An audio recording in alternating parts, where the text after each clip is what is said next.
కీర్తిహ సమాప్తమైన దంచు తెలిపి సమసితివి కదా ఆహా మహాత్మా శరణ్య విమోచక. Praise the lord. హల్లెలూయా. సర్వోన్నతుడైన యేసుక్రీస్తు నామంలో మీకందరికీ మా హృదయపూర్వక వందనాలు తెలియజేస్తున్నాను. అభిషేక స్వరం అనే మా కార్యక్రమం నాకు మరొకసారి మిమ్మల్ని అందరినీ ప్రేమపూర్వకంగా ఆహ్వానిస్తున్నాను. ప్రభునందు ప్రియులారా, మీ అందరూ బాగున్నారా? దేవుని కృపలో మీరు అనుదినము వర్ధిల్లాలి అని మీ అందరి కోసం ప్రార్థన చేస్తున్నాం. ప్రియులారా, ప్రతిదినం ఈ కార్యక్రమంలో అందించబడుతున్న సందేశాలు మీరందరూ వీక్షిస్తూ ఆత్మీయంగా బలపరచబడుతున్నారని విశ్వసిస్తున్నాం. ప్రభువును స్తుతిస్తున్నాం. మన ప్రభువు నమ్మదగిన దేవుడు. ఆయన ఆశ్రయించు వారి ఎడల ఆయన దయాళుడు. ప్రియులారా, తన యొద్దకు వచ్చే వారందరి ఎడల ఆయన కృప చూపే దేవుడై ఉన్నాడు. ఈ గుడ్ ఫ్రైడే సందర్భంలో యేసుక్రీస్తు ప్రభువారు సిలువలో పలికిన 7 మాటలు మనం ధ్యానిస్తూ వస్తున్నాం. ప్రియులారా, ప్రతి మాటలో ఏదో ఒక ఆశీర్వాదాన్ని దేవుడు మనకిచ్చాడు. మొదటి 3 మాటలు యేసుక్రీస్తు ప్రభువారు ఇతరుల గురించి మాట్లాడిన మాటలుగా ఉన్నాయి. తరువాత 4 మాటలు కూడా తన గురించి మాట్లాడినట్లుగా మనకి కనబడుతూ ఉన్నాయి. ప్రియులారా, మొదటి 3 మాటల్లో మొట్టమొదటి మాట క్షమాపణ, అలాగే 2వ మాట పరదైసులోనికి ప్రవేశము, 3వ మాట కుమారత్వాన్ని అనుగ్రహించే ఒక గొప్ప భాగ్యం, 4వ మాట దేవునితో సహవాసాన్ని మనకు ఏర్పరిచినాయి. ప్రియులారా, 5వ మాట మనం చూస్తే దప్పిగొనుచున్నాను అని ప్రభు చెప్పి మానవుల దప్పికను తీర్చిన అనుభవాన్ని మనం 5వ మాటలో మనం చూస్తున్నాం. ఆయన దప్పిగొన్నది మనమెన్నడూ దప్పిగొనకుండా ఉండుటకై, మన దప్పికను తీర్చుట కొరకే అని మనం జ్ఞాపకం చేసుకోవాలి. పరలోకం చేరిన ఏ వ్యక్తికి కూడా ఎప్పుడు దప్పికొండదు. పరలోకంలో జీవజల నదులు పారతాయి. ఆ ఒక్కసారి ఆ వాటర్ తాగిన వ్యక్తి జీవితంలో ఎన్నడూ కూడా దప్పిగొనడు. ప్రియుల 6వ మాట మనం చూస్తే యోహాను సువార్త 19వ అధ్యాయం 30వ వచనంలో మనకు కనబడుతుంది. యేసు ఆ చెరక పుచ్చుకొని సమాప్తమైనదని చెప్పి తల వంచి ఆత్మను అప్పగించెను. ప్రియులారా, ఇట్ ఈజ్ ఫినిష్డ్. 6వదిగా ప్రభువు చెప్పిన మాట సమాప్తమైనది. దేని కొరకైతే ప్రభువు భూలోకానికి వచ్చారో, దేని కొరకైతే దైవ కుమారుడు మనిషి అవతారాన్ని ఎత్తారో, మనిషిగా ఆయన భూమి మీద జన్మించారు, మనిషిగా ఆయన జీవించారు, ఇప్పుడు ఆ బలియాగాన్ని ఆయన చేసి ముగించబోతున్నారు. ఇది జయోత్సవముతో వేసిన కేకగా ఉన్నది. ఇట్ ఈస్ ఫినిష్డ్, అయిపోయింది. ఎప్పుడు చెప్తామండి ఈ మాట? చాలా సంతోషంతో చెప్తాం. కష్టపడి పని మొత్తం ప్రారంభించి ముగించి జరిగించి లాస్ట్ ఎండింగ్ వచ్చాక అయిపోయింది అమ్మయ్యా అనుకుంటాం. చూసారా, ఒక ప్రశాంతత, ఒక నెమ్మదిని పొందే సందర్భంలో చెప్పే మాటగా ఇట్ ఈజ్ ఫినిష్డ్ అనే ఆ మాట మనం చెప్తాం. అది విజయోత్సవపు కేక అని మనం చెప్పవచ్చును. ప్రియులారా, మొదటి 2 మాటలు అంటే 4, 5 మాటలు యేసు ప్రభు తనతో తన కొరకు మాట్లాడిన మాటలు, అవి 2 కూడా బాధలో మాట్లాడిన. ఈ 6వ మాట మాత్రం ఆయన ఒక విజయముతో, ఆయన ఒక జయోత్సాహముతో మాట్లాడిన మాటగా మనం చూడగలుగుతాం. ప్రియులారా, యోహాను సువార్త 17వ అధ్యాయం 4వ వచనంలో యేసుక్రీస్తు ప్రభువు చెప్పిన ఒక మాటను జ్ఞాపకం చేసుకుందాం. చేయుటకు నీవు నాకిచ్చిన పని నేను సంపూర్ణముగా నెరవేర్చి భూమి మీద నిన్ను మహిమపరచితిని. తండ్రి అయిన దేవునితోటి యేసుక్రీస్తు ప్రభువారు చెప్తున్నటువంటి మాట, ప్రభువా, నేను చేయమని నీవు నాకు ఏ పనినైతే ఇచ్చావో ఆ పనిని నేను సంపూర్ణంగా నెరవేర్చాను, భూమి మీద నేను నిన్ను మహిమపరిచాను అని యేసు ప్రభువారు ఆ 17వ అధ్యాయంలో చెప్తున్నారు. యోహాను సువార్త 17వ అధ్యాయం అంతా కూడా యేసుక్రీస్తు ప్రభువారు చేసిన ప్రార్థనగా మనకు కనబడుతుంది. తండ్రి అని ప్రారంభిస్తాడు 2వ వచనంలో. ఆ అధ్యాయం అంతా కూడా ప్రియులారా ఆయన తండ్రితో మాట్లాడుతున్న మాటలే మనకు కనబడతాయి. ఈ యోహాను సువార్త 17వ అధ్యాయం అంతా కూడా ఓ గంభీరమైన ప్రార్థన. ఆయన ఆఖరి ఆ మజిలీలో, ఆయన ఆఖరి జీవితంలో ఆఖరి ఘట్టములో, ఇక శిలువ మరణానికి వెళ్ళబోయే ముందుగా ఆఖరిగా తండ్రితో మాట్లాడుతున్నటువంటి మాటలు, ఆయన ఆఖరిగా చేస్తున్నటువంటి ఒక ప్రార్థనగా మనకు కనబడుతుంది. దానిలో ఆయన చెప్తున్న మాట, చెయ్యమని నువ్వు నాకు ఏ పని అయితే అప్పగించావో దాన్ని నేను సంపూర్ణంగా నెరవేర్చి నిన్ను మహిమపరచాను అని చెప్తా ఉన్నాడు. ప్రియులారా, ఏ పనిని తండ్రి అయిన దేవుడు అప్పగించాడు? యేసుక్రీస్తు ప్రభువారు ఏ రీతిగా తాను తగ్గించుకున్నాడు? కొలస్సీలకు రాసిన పత్రిక 2వ అధ్యాయం 14వ వచనంలో మనం చూసినట్లయితే, దేవుడు వ్రాత రూపకమైన ఆజ్ఞల వలన మన మీద రుణముగా మనకు విరోధముగా ఉండిన పత్రమును మేకులతో సిలువకు కొట్టి దాని మీద చేవ్రాతను తుడిచివేసి మనకు అడ్డము లేకుండా దాన్ని ఎత్తివేసి మన అపరాధములన్నిటినీ క్షమించి ఆయనతో కూడా మిమ్మను జీవింపచేసెను.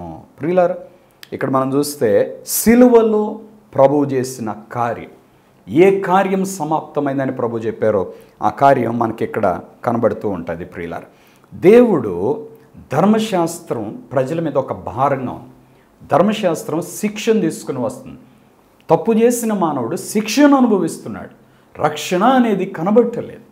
ప్రతి మానవుడు నేరస్తుడిగా కనబడుతున్నాడు, దోషిగా కనబడుతున్నాడు, శిక్షించబడటానికి అప్పగించబడుతున్నాడు.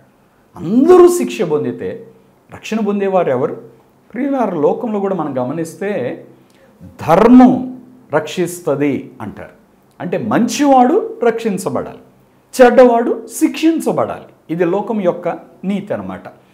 చెడ్డవాడు కూడా రక్షించబడాలి అనేదే దైవనీతి, యేసుక్రీస్తు ప్రభువారి యొక్క నీతి. ప్రియులారా, అందుకే ఆ కార్యం చేయడానికి ఆయన భూమి మీదకి వచ్చాడు. మంచోళ్ళకి అందరూ సపోర్ట్ చేస్తారు, ఎవ్వరు మంచోడిని ఎవ్వరు ఏమనరు.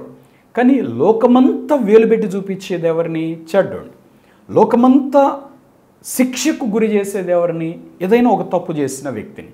ఇప్పుడు ఆ వ్యక్తికి కూడా రక్షణ రావాలి, అందుకే ఆయన ఈ లోకానికి వచ్చారు. అందుకే ఆయన శరీరధారిగా ఉన్నప్పుడు పాపంలో పట్టబడిన స్త్రీని అందరూ రాళ్లతో కొట్టి చంపటానికి ఈడ్చుకొని వెళతా ఉంటే వాళ్ళు అన్నారు ఆయన దగ్గర తీసుకొచ్చి, బోధకుడా, ధర్మశాస్త్రం అంటుంది పాపం చేసిన వ్యక్తిని రాళ్లతో కొట్టి చంపమని, మరి నువ్వేమంటావు? అలా కొట్టద్దు అని ఒకవేళ యేసు ప్రభు అంటే ధర్మశాస్త్రానికి విరోధంగా నువ్వు మాట్లాడుతున్నావని ఆయన మీద నేరస్థాపన చేయాలి అనుకున్నారు. కొట్టమనంటే ఆయన చెప్పే కృపా సిద్ధాంతం, క్షమాపణ, పాప క్షమాపణకి అర్థం లేకుండా పోతుంది. అందుకని ఆ సందర్భంలో యేసు ప్రభు వారు ఏం చేశారంటే వారితోటి ఏం మాట్లాడకుండా ఒక మాట అన్నాడు, మీలో పాపము లేనివాడు ఎవడో మొట్టమొదటి రాయి మీద వేయండి.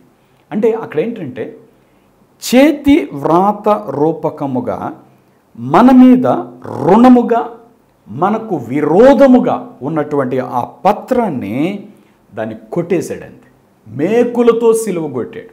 వాళ్ళు అనుకున్నారు సైనికులు యేసు ప్రభుని చేతుల్లో కాళ్ళలో మేకులు కొట్టి సిలువ కొట్టేమనుకున్నారు. కానీ అక్కడ మేకులతో సిలువకు కొట్టబడినది ఏమిటి అంటే మానవునికి విరోధముగా ఉన్నటువంటి పత్రం, మరణ శాసనం, దానిని సిలువకు కొడుతున్నాడండి యేసు ప్రభు.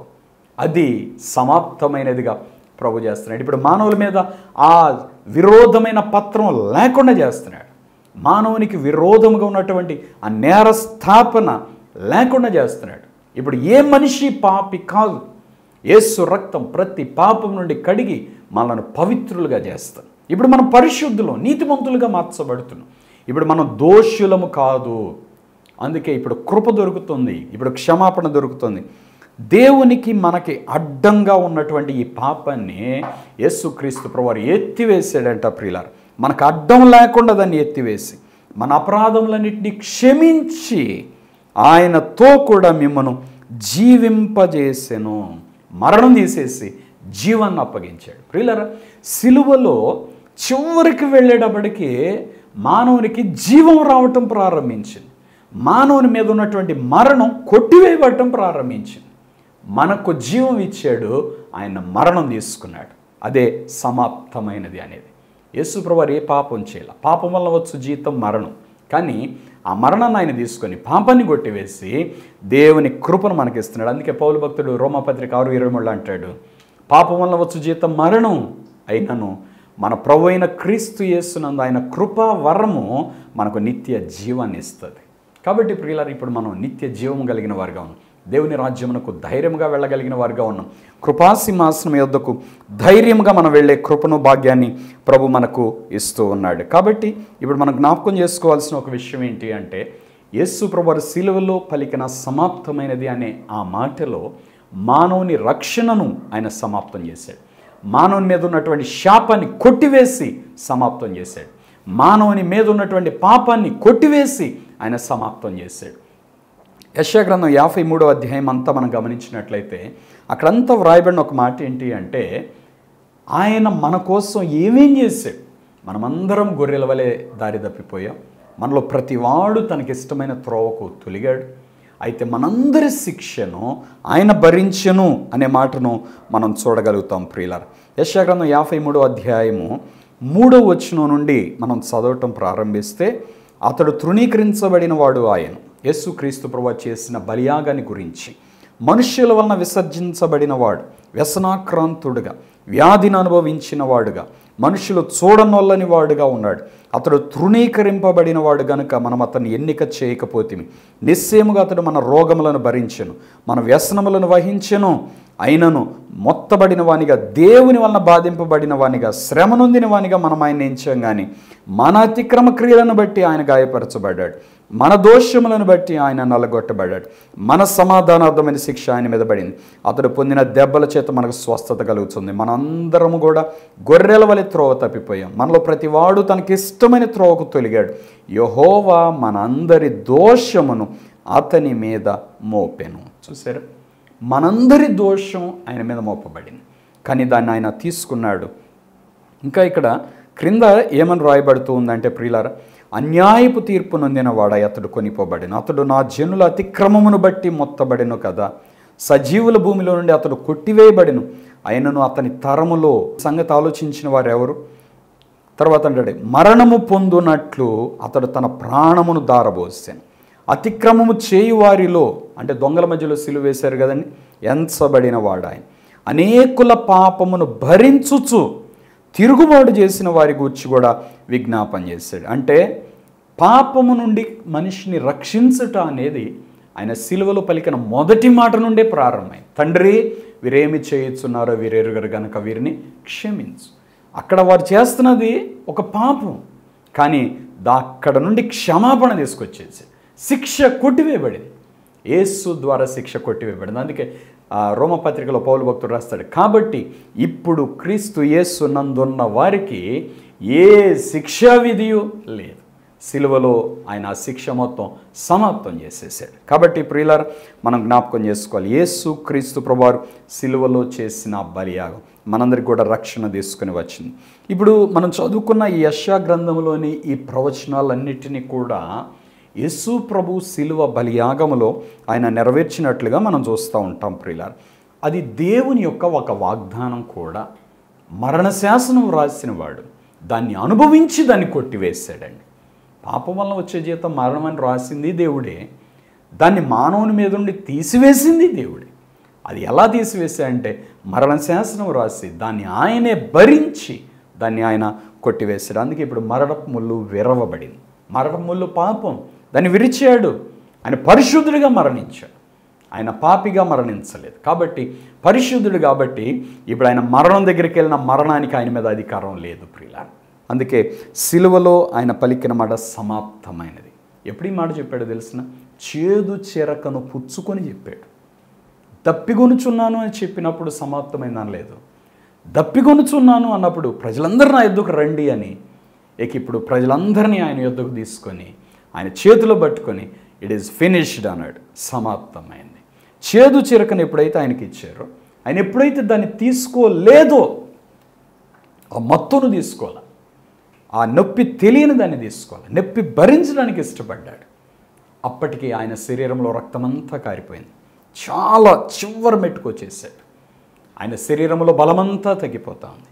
ఒంట్లోంచి రక్తం మొత్తం బొట్లు బొట్లు గారిపోయింది. ఆఖరి రక్త బొట్టు వరకు ఆయన మన రక్షణ కోసం కాచివేసినాడు ప్రియుల. అంతా అయిపోయింది. ఇక చివరిలో ఆయన ఇట్ ఈస్ ఫినిష్డ్ అంటున్నాడు. అంటే ఇంకా అయిపోతుంది అంటే ఆయనకు అర్థమవుతుంది ఆయన శరీరములో నుండి ప్రాణం ఇక వెళ్ళిపోయే సమయం ఆసన్నమవుతుంది. కాబట్టి చివరిగా అంటే ఇక మరణిస్తారు. చనిపోబోయే ముందు చెప్పబడిన మాట అండి ఇది. ఇట్ ఈజ్ ఫినిష్డ్, సమాప్తమైనది. ఇది చాలా ప్రత్యేకమైన మాటగా కూడా మనం జ్ఞాపకం చేసుకోవచ్చు. 1 పేతురు పత్రిక 2వ అధ్యాయం 24వ వచనంలో మనం చూస్తే, మనము పాపముల విషయమై చనిపోయి నీతి విషయమై జీవించున్నట్లు ఆయన తానే తన శరీరమందు మన పాపములను మ్రాను మీద మోసికొనెను. అదండి ఆయన చేసిన గొప్ప కార్యం. సమాప్తమైనదిగా ఆయన ఏం కార్యం చేశాడు అంటే, మనము పాపముల విషయమై చనిపోయి నీతి విషయమై జీవించాలి. పాపం మనిషిని చంపేస్తుంది. ఎఫెసీ పత్రిక 2వ అధ్యాయంలో పౌలు భక్తుడు రాస్తాడు, మనమందరం పాపముల చేతను అపరాధముల చేతను చచ్చిన వారిమై ఉండగా ఆయన మనల్ని క్రీస్తుతో కూడా బ్రతికించెను అంటాడు. అంటే మన జీవితాన్ని అసలు పాపము అంటనంత పరిశుద్ధతనిస్తున్నాడు. ఎంత గొప్ప భాగ్యం ప్రియులారా. అందుకే ఇప్పుడు నీతి విషయమై జీవించేవారిగా చేస్తున్నాడు, దేవుని కుమారులుగా చేస్తున్నాడు, జీవగ్రంథంలో పేరు వ్రాయబడేలా చేస్తున్నాడు, పరలోక రాజ్యంలో మన కోసం స్థానం ఏర్పడేలా చేస్తున్నాడు, ఆయన ఉండే స్థలములో మనకు ఒక స్థలాన్ని సిద్ధపరిచేలా చేస్తున్నాడు. ఇదంతా సిలువలో ఆయన చేసిన బలియాగము ద్వారా మనకు దొరుకుతుంది. యేసు ద్వారా తప్ప ఇక ఇప్పుడు నేను చెప్పిన ఈ భాగ్యం ఏది, దేవుని రాజ్య ప్రవేశమే కానీ, నీతిమంతుడిగా తీర్చబడుటయే కానీ, పాపములు క్షమించబడుటయే కానీ, గొర్రెపిల్ల జీవగ్రంథంలో మన పేరు రాయబడుటయే కానీ, ఇవన్నీ యేసయ్య ద్వారా తప్ప మనంతటికి మనకి ఎట్టి పరిస్థితిలో కూడా జరగని కార్యాలు. ఏ మనిషి తనంతట తాను చేసుకోలేని కార్యాలు. అందుకే యేసుప్రభువు అన్నాడు, నేనే మార్గం, నేనే సత్యం, నేనే జీవం. ఆయనే మార్గం, ఆయనే సత్యం, ఆయనే జీవం. ఆయన ద్వారా మనం రక్షించబడగలుగుతాం ప్రియులారా. కాబట్టి ఇప్పుడు ఇక్కడ అంటాడు, ఆయన తానే తన శరీరమందు మన పాపములను ఆ సిలువ మ్రాను మీద మోసాడు ప్రియులారా. మోసాడంతే. ఆ యెరూషలేము వీధులంతా కూడా ఆ సిలువను మోస్తూ ఆయన నడిచినట్లుగా మనం చూస్తాం. ఆయన నడిచే మార్గం అంతటిలో ఆయన రక్తముతో నడిచినాడు ప్రియులారా. చాలా ప్రయాసతో మోసాడు సిలువను మోస్తూ నడిచేటప్పుడు ఆయన ఆరోగ్యవంతుడిగా నడవలేదండి. ఆయన తీసుకొని వెళ్ళి 39 కొరడ దెబ్బలు కొట్టారు. అప్పటికి మానసికంగా ఆయన చాలా హింసించేశారు. ఎన్ని నిందలు, ఎన్ని అవమానాలు. అందరిలో దోషిగా నిలబెట్టారు. ఓ మనిషిని అందరిలో అలా దోషిగా నిలబెడితే అసలు అక్కడే అవమానంతో సగం బిక్క చచ్చిపోతారు ఎవరైనా. యేసుప్రభుని అలా నిలబెట్టేశారు అందరిలో. ఆయన ద్వారా మేలు పొందిన వారి ముందు కూడా ఆయనను దోషిని చేయాలని ప్రయత్నం చేశారు. ఆయన స్వస్థపరిచిన వారి ముందు, ఆయన అద్భుతములు చేసిన వారి ముందు, ఆయన పెట్టిన రొట్టెలు తిన్న వారి ముందు కూడా ఆయన దోషిగా చేసి అలా నిలబెట్టేశారు. ఇంకా బాధ ఏంటంటే ఆయన ద్వారా మేలు పొందిన అనేకులు కూడా ఆ శాస్త్రులు పరిశీలన మాటలు విని ఆయనను సిలువ వేయమని కేకలు వేశారు. ఆ వేదనంతా భరిస్తూ కూడా ఆయన అలాగే మౌనంగా ఉన్నాడు. మంగళవారం రాత్రి గెత్సెమనే తోటలో అప్పగించబడినది మొదలుపెట్టుకొని అన్యాయపు తీర్పు పొందిన వాడుగా ఆయన కొనసాగుతూ వెళ్ళినట్లుగా మనం చూడగలుగుతాం ప్రియులారా. ఎక్కడ ఆయనకి న్యాయం జరగలేదు. అన్ని చోట్ల అన్యాయమే, ఎక్కడికి వెళ్ళినా అన్యాయమే. ఆయన చెయ్యని మాటలు ఆయన అన్నాడు అన్నారు, ఆయన చెయ్యనివి చేసినట్లుగా చెప్పారు. ఆయన మీద ఏదో ఒక నింద, ఎలాగైనా ఆయన అవమానపరచాలి, ఎలాగైనా ఆయన ఒక తప్పుడు మనిషిగా ఆయన మీద ఒక ముద్ర వేయాలని చాలా ప్రయత్నించారు. అధికారులు ప్రయత్నించారు, సామాన్యమైన మనుషులు ప్రయత్నించారు, ప్రభుత్వాలు ప్రయత్నించినాయి. ఆనాటి కాలంలో పిలాతు, అలాగే హేరోదు రాజు, వారందరూ చాలా ప్రయత్నించారు. మత అధికారులు చాలా ప్రయత్నాలు చేశారు. కానీ ఏ ఒక్క నేరం ఆయన మీద నిరూపించలేకపోయారు. ఎందుకంటే ఆయన పరిశుద్ధుడు ప్రియుల. అందుకే ఆయన అన్ని చోట్ల అలా తిప్పబడుతూ మంగళవారం రాత్రి నుంచి నిద్ర లేదు, ఏమీ లేదు. ఇక రాత్రి మగళ్ళు ఈయన తీసుకెళ్ళి అటు ఇటు తిప్పటం, తీర్పు తీర్చటం. ఎంత బాధను అనుభవించి ఉంటాడు. ఆ తర్వాత ప్రియులారా ఆయన్ని చివరి సమయంలో కూడా ఆయన తీసుకెళ్ళి 39 కొరడా దెబ్బలు కొట్టారు. అందరి కొరడాలు మామూలుగా కొడితే యేసు ప్రభు వారిని కొట్టిన కొరడా దెబ్బ చాలా బాధాకరమైన భయానకమైన కొరడా కంటే అండి అంగుళంకి మేకులు ఉంటాయంట, ఇంత పొడుగు మేకులు ఉంటాయట, అంగుళం పొడవుకి, అంగుళం గ్యాప్ తోటి. మరలా మధ్యలో ఇనప బాల్స్ ఉంటాయంట, ఇంత ఇనప బాల్స్, ఇనప గుండ్లు అవి వేలాడుతూ ఉంటాయట. అలాగే ఆ కొరడాకి చివరి కొక్కానికి ఇలా ఉంటాయంటండి 2 కొక్కాలు ఆ తాళ్ళకి. ఆ కొరడ తీసుకొని యేసు ప్రభు వీపు మీద బలంగా అలా కొట్టినప్పుడు ఈ మేకులన్నీ గుచ్చుకుపోయేవట ఆ శరీరంలో. ఆ ఇనప బాల్స్ ఆ మాంసం అంతటిని బద్దలు చేసేవంట. సుత్తి తీసుకొని మనం గోడను కొడితే ఎట్లా బద్దలపై సొట్టబడి ఎలాగ పగిలిపోయి మొత్తం అట్లాగ మెత్తబడిద్దో, ఆ ఇనప బాల్స్తో కొట్టినప్పుడు ఆ మాంసం కండరాలన్నీ మెత్తగా అయిపోయేవాట. తర్వాత ఆ కొరడకి చివరు ఉన్నటువంటి ఆ కొక్కేళ్ళు అలా గుచ్చుకొని పోయేవట. ఆ సైనికులు బలంగా బీకినప్పుడట నాగలితో నేలను దున్నితే ఎలాగ సారలు పడతాయో ఆ కొరడ గుచ్చుకొని పోయినవి వీరు లాగినప్పుడు ఎలాగో చీల్చుకుంటూ వచ్చి సారలు పడేదట ప్రియుల. ఆయన వీపు భాగం అంత భయంకరంగా కొట్టబడ్డాయి. అలాంటి దెబ్బలు 1, 2 కాదు, 39 కొరడ దెబ్బలు కొట్టబడ్డాయి. ఈ మధ్యకాలంలో ఫేస్బుక్లో అలాగ ఆయన శరీరం అంతటిని ఎలా కొట్టారు అనేది చూస్తుంటే అసలు కండ అనేది వెనక భాగంలో ఎక్కడ కనబట్టలేదండి. మొత్తం అలాగ ఈడ్చుకొచ్చేసి లోపల ఎముకలు బయటేసినాయి అంట. అంటే ఆయన తిన్న కొరడా దెబ్బలకి ఆయన ఎముకలు బయటేసినాయి అట. ఇక అలా కనబడుతుంది వెనక నుంచి ఆయన శరీరంలో ఎముకల భాగాలు. అందుకనే ప్రవచనాల్లో వ్రాయబడ్డాయి, దున్నువారు నా వీపును నాగడి సాళ్ల వలె దున్నారు. పొలాన్ని నాగలితో ఎలా దున్నుతారో ఆయన వీపు మీద అలా దున్నారు. మాంసం కండరాలన్నీ వ్రేలాడినాయి, రక్తం కారింది. అలాంటి బాధలో ఆయన ఉంటే తీసుకొచ్చి అంగుళన్నర పొడవున్న మేకుల్లాగుండే గట్టి ముళ్ళతో ఉన్న ముళ్ళ కిరీటం ఆయన తల మీద పెట్టి ఆ ముళ్ళన్నీ తలలో దిగునట్లుగా కొట్టారంటే. ఆ ముళ్ళన్నీ తలలో చొచ్చుకొని పోయినాయి. ముళ్ళ కిరీటం, వాళ్ళు అంటారు యూదుల రాజు కదా, కిరీటం లేకపోతే ఎట్లా అని ముళ్ళ కిరీటాన్ని పెట్టి కొట్టారు ప్రియుల. ఆ ముళ్ళ కిరీటం ద్వారా కారుతున్న రక్తం ఆయన కళ్ళల్లో ఇదంతా పడతాం. ఆ తర్వాత సిలువ కాడకి తీసుకొచ్చినప్పుడు కాళ్ళల్లో చేతుల్లో మేకులు కొట్టారు. ఆయన తలలోంచి రక్తం కారుతా కళ్ళల్లోకి వస్తే మన కంట్లో ఏదైనా పడితే మనం ఇలా తుడుచుకోవటానికి ఉంది, కానీ ఆయన తుడుచుకోవటానికి కూడా ఏం లేదు, అట్లా అంతే. ఆయన శరీరంలో ఎక్కడ ఏ మంచి భాగం ఒక్కటి కూడా లేదంటే.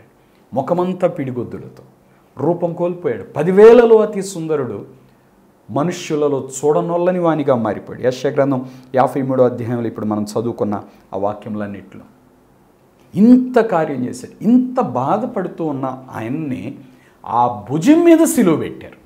ఆరోగ్యవంతుడే ఆ సిలువను మోయలేడు.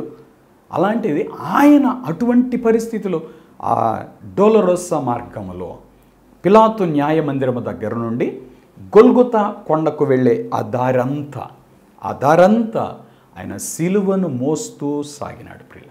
మధ్యలో 2 సార్లు నేల మీద పడినారట. ఒకసారి పడ్డాడు, అప్పుడు వెరోనికా అనే ఒక ఆవిడ వచ్చి ఆయన ముఖాన్ని దుడిచింది. అది ఒక పిక్చర్ లాగా పడిందని ఇప్పటికి కూడా చూపిస్తూ ఉంటారు. తల్లో ముళ్ళ కిరీటంతో రక్తం గారుతున్న ముఖంతో అలా వెరోనికా అనే స్త్రీ అక్కడ తుడిచింది. తర్వాత ఇంకోసారి పడిపోయాడట. అప్పుడు ఇక ఆయన లేవలేకపోతున్నాడంట, ఓపిక లేదు శరీరంలో, ఒంట్లోంచి రక్తం గారిపోతుంది. ఆ కొరడా దెబ్బలకే చాలా రక్తం గారిపోయిందాడు. మరలా ఆయన నడుచుకుంటూ వస్తున్న దారిలో ఎంతో రక్తం, అడుగడుగున రక్తమే. అయితే ఆయన పడిపోయినప్పుడు ఇక ఆయన లేవలేకపోతుంటే కొర్రలతో కొట్టేవాళ్ళట, లే ఎత్తుకొని సిలువను అని. ఎంత క్రూరంగానో హింసించినారు ప్రియుల.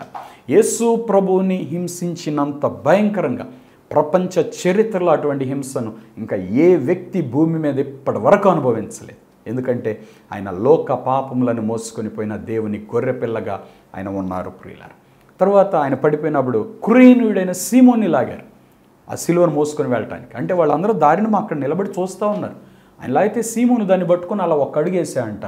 ఆ సిలువ మోయాల్సింది యేసు ప్రభు, సీమోను కాదు. అందుకే యేసు ప్రభు మరలా లేచి సిలువను ఎత్తుకొని ఆయన సాగి రావటం ప్రారంభించింది. గొల్గొతా వరకు కూడా ఆయన చేసినాడు. ప్రియులారా, ఈ 6వ మాట సమాప్తమైనది అనే దానిలో ఆయన చేసిన ఒక గొప్ప కార్యం ఒకటి. ఈ బలియాగం అంతట్లో సైతాను చాలా ప్రయత్నం చేశాడు. ఆయన ఉపవాసం ఉండి సేవ ప్రారంభంలోనే వచ్చేసి ఒక్క క్షణం నా కాళ్ళకు దండం పెట్టి ఇవన్నీ నీకు ఇచ్చేస్తున్నాడు, షార్ట్ కట్. యేసు ప్రభు అక్కడ వాక్యంతో సాతాన్ని ఎదిరించాడు. ఆకలేసింది, రాళ్ళు రొట్టెలు చేసుకొని తిను అన్నాడు. మనిషి బతికేది రొట్టె వల్ల కాదు, దేవుని నోటి మాట వల్ల అన్నాడు. తర్వాత దూకు, దేవదూతలు వచ్చి నిన్ను పట్టుకుంటారు అన్నాడు. దేవుని శోధించకూడదు అన్నాడు. సాతాన్ని అక్కడ ఎదిరించాడు. అక్కడ ప్రారంభమైన యుద్ధం అంతవరకు సాగింది.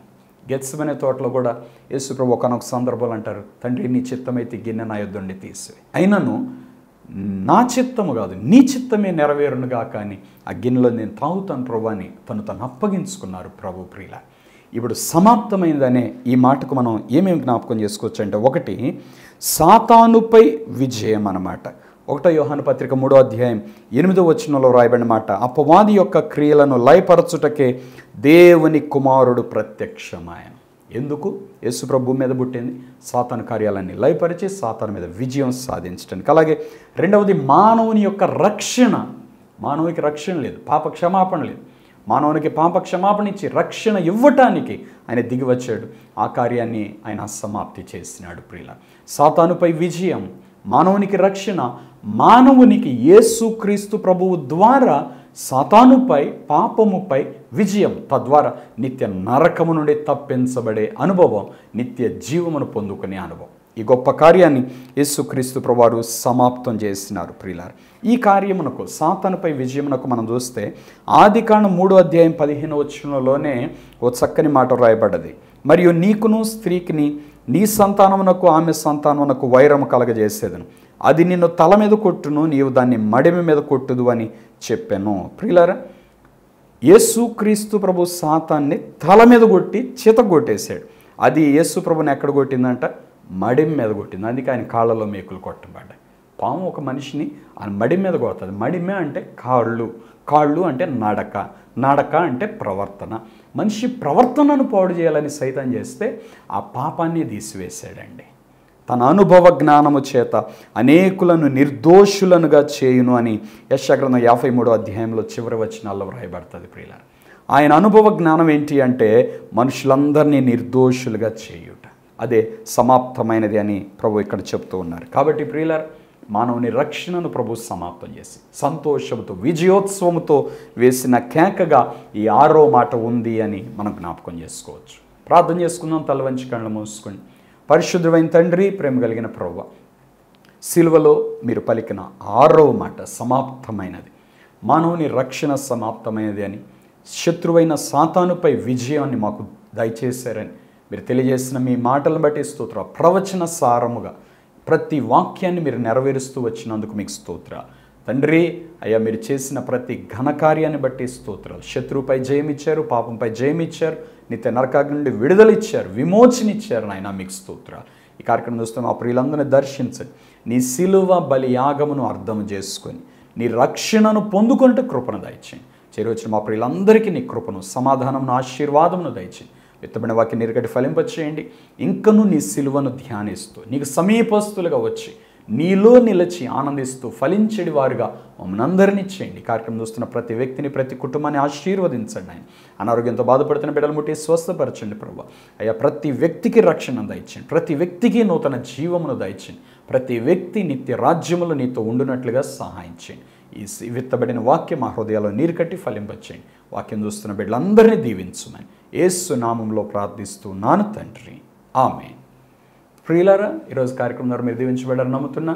మీరు పొందిన మేలు, మీ ఆత్మీయ అనుభవాలు తప్పకుండా మాకు తెలియపరచండి. ఈ కార్యక్రమం మీకు దీవెనకరంగా ఉంటే తప్పకుండా మాకు తెలియపరచండి. సిలువను గురించి ఎక్కువ ధ్యానించండి. మన విజయం యేసు ప్రభువారు చేసిన బలియాగంలో ఉంది, ఆ కలువరి సిలువలో ఉంది. అందుకే మనం ఎప్పుడూ సిలువను మర్చిపోకూడదు. మన రక్షణ అక్కడే ఉంది, మన విజయం అక్కడే ఉంది. సిలువను గురించి ధ్యానించండి, ఆశీర్వదింపబడండి. దేవుడు మీకు తోడయండి, దీవించునుగాక. God bless you. ఆమేన్. మీ ప్రేమపూర్వక కానుకలు చెక్ ద్వారా, లేక డిడి ద్వారా, లేక ఆన్లైన్ ట్రాన్స్ఫర్ ద్వారా మాకు పంపించుటకై మా account number 115894442996, state bank of India, IFSC code SBIN 00212232. అలాగే మీ ప్రేమపూర్వక కానుకలు గూగుల్ పే ద్వారా, ఫోన్ పే ద్వారా, అలాగే పేటిఎం ద్వారా కూడా మాకు పంపించవచ్చును. మీరు మాకు పంపించుటకై మా ఫోన్ నంబర్స్ 934689 92569. మరి యొక్క నంబర్ 8886667676. అలాగే మీరు మమ్మల్ని సంప్రదించుటకై మా చిరునామా pastor M. John Wesley, door number 59-3-444, Redla Bazar, పాత గుంటూరు, గుంటూరు. Pin number 522001. మీ ప్రార్థన అవసరతలు మాకు తెలియపరచుటకై మా ఫోన్ నంబర్స్ 8886667676. మరి యొక్క నంబర్ 707-515-9777.